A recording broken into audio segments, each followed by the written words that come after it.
आपलं सेकंड भाई काय फाडून फोडून टाकणार आहे, फोडून टाकणार त्यांना. तो चलिए शुरू करते हैं. Hello guys, welcome to my YouTube channel. So आता तुम्ही बघू शकता मी माझ्या मम्मीच्या घरी आहे. म्हणजे काल त्यांनी मला इथे मोबाईल आणून दिला रात्री. ते गेले आहेत घरी त्यांच्या, कारण त्यांची सेकंड शिफ्ट आहे. आणि आता मी मम्मीच्या घरी आहे. विचार केला की आज माझी सुट्टी पण आहे, सो काहीतरी स्पेशल बनवूयात. आणि पप्पांनी सकाळ सकाळी जाऊन मच्छी आणलेली आहे, कोलंबी आणि वाम. सो आता मी विचार करते, म्हणजे पप्पांना विचारलं मी, बिर्याणी बनवू का कोलंबीची? तर पप्पा बोलले हा बनवायची, म्हणजे कोलंबी राईस बनवायची. आणि जी वाम आहे ना ती एकतर फ्राय करूयात, नाही तर मग एकतर रस्सा करूयात त्याचा. ठीक आहे. मम्मी बोलली की हाफ, म्हणजे जेवढे आम्ही आहोत तेवढ्या जणांच्या एक एक तुकड्या साईडला काढून त्या फ्राय करू. करायच्या, कारण आम्हाला फ्राय करायला खूप जास्त भरपूर आवडतं. आवडतं. So let start. आपण बघूयात आम्ही कसे बनवतो दोघी तरी. आणि सो बघू शकता काय आणलंय पप्पांनी. मी बोलल्याप्रमाणे कोलंबी आणि ताज्या ताज्या वामीच्या बोट्या फ्रेश धुवून घेऊयात याला, आणि मॅरिनेशन करायला ठेवून देऊयात. ह्याला वास सुटलाय, वळतोय तो इकडून तिकडून. सो आपण फटाफट आपण ह्याला चांगलं धुवून घेऊ, साफ करून घेऊ. सेम कोलंबी साफ करून घेऊयात. आणि मग आता तुम्ही बघू शकता की माझ्या त्याने मच्छी आणि कोलंबी साफ केलेली आहे. सो रेडी आहे आपली मच्छी साफ करून. बघू शकता कोलंबी पूर्ण साफ केले मी. एकीकडे मेघानी भात लावलेला बिर्याणी बासमती. मस्त वासाचं. बासमती राईस पण झालेला आहे आपला. आता फक्त आपल्याला मॅरिनेशन करायचं आहे. हे संध्याकाळचं आहे, हे मी तसंच बनवून साईडला ठेवून देईन मॅरिनेशन करून. आणि तर बघू शकता गाईज, आपलं सेकंड भाई आता गेली असती ही, भात पडला असता ठीक आहे, पण भाजली असती. हा. तिच्या अंगावर पडला असता भात. गरम गरम आहे. ठीक आहे. सो आता आपला भात पण शिजवून रेडी झालेला आहे. आणि आता एकीकडे आपण हे पेस्ट करणार आहोत. त्यात त्याच्यामध्ये काय मी काय घेतलंय सांग. अद्रक, लसूण, मिरची, कोथिंबीर ह्याची पेस्ट करून ह्याला फक्त आपल्याला थोडं मॅरिनेशन करून मॅरिनेशन करायसाठी थोडस लावायला. ह्याला पण हे आपण रस्सा करणार आहोत ह्याचा, आणि हे आपण फ्राय करणार आहोत. ठीक आहे. तुम्ही बघू शकता कसली चकाचक अशी एकदम पांढरी शुभ्र वाम दिसते. तर गाईज तुम्ही बघू शकता. आता एक चम्मच आपण ठसका जातोय का? ठसका जातोय. एक चम्मच आपण त्याच्यामध्ये आपण केलेली जी पेस्ट होती, अद्रक, लसूण, कोथिंबीर, तिन्ही ह्याच्यात तिन्ही ह्याच्यामध्ये टाकून देऊ आपण. थोडीशी जे आपण फ्राय करतो ना त्याच्यामध्ये थोडीशी जास्त टाकायची, आणि बाकीच्या ह्याच्यामध्ये थोडी थोडी टाकली तरी चालून जाते. मला तर ह्याच्याने जास्त टेस्ट येते.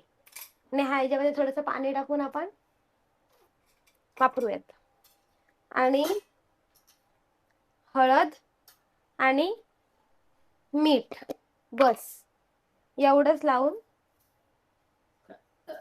सोडून द्यायचं याला. लगेच आपण कांदा, एकीकडे कांदा वगैरे कापून घेऊ. मस्त वाटतं. ठीक आहे. हे आपण साईडला ठेवून देऊ आता. वास पण मस्त येते गाईज. तो मेघा कांदा कापत आहे. काय तो शेलो फ्राय करतात ना कांदा, तो कांदा शेलो फ्राय करून मग आपण तो काढून मग त्याला आपण फोडणी देऊयात. त्यासाठी थोडंसं प्रिपरेशन आहे. कांदा, टोमॅटो वगैरे कापायचा आहे, तो कापून घेऊयात. काय म्हणणं आहे मेघाच्या डोळ्यातून पाणी येत आहे. तर गाईज तुम्ही बघू शकता दीदी आता कांदा फ्राय करत आहे.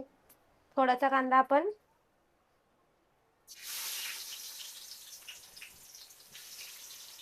भाजीसाठी ठेवूयात, म्हणजे फोडणी द्यायला. आपण बिरिस्ता बनवतोय. हा झाला बनून का या टोपामध्ये आपण फोडणी देणार त्याला गोल्डन होईपर्यंत. तर गाईज तुम्ही बघू शकता ते कांदा काय बोलतात ग त्याला, बिरिस्ता बोलतात. तो आता आपण काढलेला आहे, झालाय तो प्रॉपर. मस्त. असा कलर आला पाहिजे. आता ह्याच्यामध्ये थोडस अजून तेल टाकून मला तर इकडे ते रिटर्न कांदा कापत आहे. एक कांदा कापून घेऊ आपण. मग आपण दाखवतो तुम्हाला कशी फोडणी द्यायची. हा तेल आहे आणि त्या तेलामध्ये तिने आपण जास्त तेल नाही घेतलंय कारण त्यात घी टाकायचंय तिला. मी 1 चम्मच घी टाकेन यात. कारण त्याच्याने टेस्ट अजून मस्त येते बिर्याणीला. बटर पेक्षा पण चांगला घी आहे मी तर बोलते. घी वापरा. ठीक आहे. आणि मग त्याच्यामध्ये आपण एक खडे मसाले आहेत ते टाकून घेऊ. तर इकडे कांदा टाकलेला आहे. कांदा काय टाकलेलं? कांदा, मिरची. कांदा, मिरची आणि खडे मसाले टाकले थोडे. तर हे आपण नॉर्मल शिजवायचं जसं आपण शिजवतो. ठीक आहे. म्हणजे थोडस गोल्डन होईपर्यंत, मऊ होईपर्यंत कांदा हा शिजवून घेतला ना का ह्याच्यामध्ये थोडस मग आपण हे मसाले, टोमॅटो जे काय टाकायचे आपण टाकू शकतो. मी असं ऐकले बिर्याणीमध्ये नॉर्मल मसाले घरातले पण टाकले तर चालतात. तेवढी टेस्ट येते बिर्याणीमध्ये. पण मी मटन मसाला टाकते आज, बघू कसं होतोय. कोलंबी बिर्याणी मध्ये आपण मटन मसाला टाकून बघू टेस्ट कशी येते. ठीक आहे. शिजवलेला आहे, मस्तपैकी शिजला येतो पूर्ण. आता बस अशा एवढंच. प्रकारे हिने खूप साऱ्या रेसिपी केलेल्या आहेत अगोदर पण कधी असे मी व्हिडिओ नव्हता काढत आम्ही. आता आपण मसाले टाकून घेऊयात. हा घरगुती मसाला आहे तो मी 3 चमचे टाकलाय. त्याच्यानंतर आपण बिर्याणी मसाला पूर्ण अख्खी पुडी टाकूयात कारण ही छोटी आहे. बिर्याणी मसाला टाकलाय मी. गॅस थोडा स्लोच ठेवा मसाले टाकल्यावर. फास्ट नका ठेवू नाहीतर जळून जातील मसाले. आणि लास्ट त्याच्यामध्ये आपण टाकणार आहोत गरम मसाला आणि काश्मीरी लाल मिर्च पावडर. ठीक आहे. हे कोलंबी आहे ती आपण टाकून देऊयात यात. ठीक आहे. ती आपण पूर्ण टाकून ती थोडीशी मसाल्यांमध्ये शिजवून घ्यायची. तर टाकला आहे भात. हा भात. बिर्याणी बनवून झालेली आहे. मेघाने घेतली झाडू मारायला पटकन म्हणजे आम्ही फटाफट. हा आणि इथे मेघाचे आज 2 पार्सल आलेले आहेत ते मी आता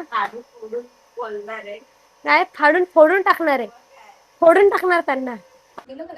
हा बघा बघा बघू शकता. सो झाले आता मस्त झाडून बघणार कशी झाले. अरे सगळे आपण आता आपण पप्पांची रिॲक्शन बघणार आहोत. हो चला चला खा पटकन एक घास. कशी झाले. पप्पांना आवडली आहे काय तुला पण पाहिजे काय घेत. चला आता आपण खाऊयात. सो आम्ही दुपारी जेवलो तिथून म्हणजे फक्त जेवलो भांडे वगैरे काहीच घासली नाही. तिथून आम्ही जे काम करतोय गणपतीचं ते आम्ही आतापर्यंत काम करत होतो. गणपतीचं काम करून भरपूर थकलोय. भरपूर झोप आली आता डोळ्यावर. हव्यात खाली मेघाची पण हालत बघू शकता त्याच्या तोंडावरून तुम्ही. कंटाळा आला मला. कंटाळा म्हणजे कामच तेवढा केलाय. काय मेहनत 2 फक्त महिने आता. 2 ना एकच एकच महिना हा तर म्हणजे हा तर आता रनिंग आहे. 14 तारखेला आहेत गणपती. महिना. एकच महिना राहिलाय. सो गाईज आता आम्ही खाली आलेलो आहोत. हा गणपती घेतलाय मी सजवायला. हा एक गणपती सजून झालाय. तिकडे पप्पा काम करतायत. पप्पा तो गणपती दाखवायचा आहे. गणपती बघा किती मस्त आहे आणि माझ्या पप्पांनी बनवलाय. कलर आहे का ना एकदम रॉयल. इथे मेघाने घेतलाय हा गणपती करायला. झालाय तो आणि तो तिच्या पाठीमागे आहे ना तो मोठा गणपती तो तिने आणि बाबूने मिळून सजवलाय. सो असंच आमचं काम चालू राहतं. टाइम निघून जाते काही समजत नाही. आता आहेत हे दिवस काय आता करा काम. हा गणपती बाप्पाचा आशीर्वाद आहे म्हणून. आणि हे काम प्रत्येकाच्या नशिबात नसतं. हे काम तोच करू शकतो ज्याला देवाने ती कला दिलीये. त्याच्या नशिबात असतं त्याच्याकडेच येतं ते काम. आणि माझ्या पप्पांना ती कला दिलेली आहे. आणि पहिली गोष्ट तर ही म्हणजे माझे पप्पा जे आता करतायत ना त्यांची ही 3री पिढी ना पप्पा. ही तुमची 3री पिढी. ही पप्पांची 3री पिढी आहे. हा अख्खा कारखाना माझे पप्पा एकटे सांभाळतायत. ह्याच्या अगोदर पप्पांच्या अगोदर त्यांचे पप्पा सांभाळायचे. अशी आहे पप्पांची तिसरी पिढी. आता आम्ही माहिती नाही काय करू. ठीक आहे, मी मोठी आहे, माझ्या पाठीमागे माझा भाऊ हा सर्वात छोटा आहे. त्याच्यावर सगळ्या गोष्टी नाही द्यायच्यात, कारण तुम्हालाही माहिती आहे पुढे किती कॉम्पिटिशन आहे. बघूयात पुढे कसं होईल. शेवटी ह्याच्यावर विश्वास आहे. बघूयात. चला आता हे सगळं आवरतोय आम्ही आणि झोपायला, कारण उद्या मला कामाला जायचंय. मेघा आहे पण ती पण थकली आज. आता आम्ही हा व्लॉग इथेच एंड करतोय. सो काय बोलशील मेघा?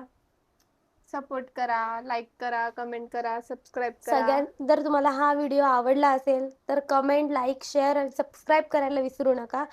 आणि असेच आमचे व्हिडिओज बघत राहा आणि शेअर करत राहा. असे तुमच्याकडे आम्ही, माझे पप्पा पण काय बोलतात, पप्पा बोला, जोरात बोला. नवीन पप्पा बोलतात की नवीन नवीन व्हिडिओ येत राहतील आमच्या, ते तुम्ही बघत राहा आणि तुम्ही शेअर करा आणि सबस्क्राईब करा. बस चला, बाय, गुड नाईट. बाय.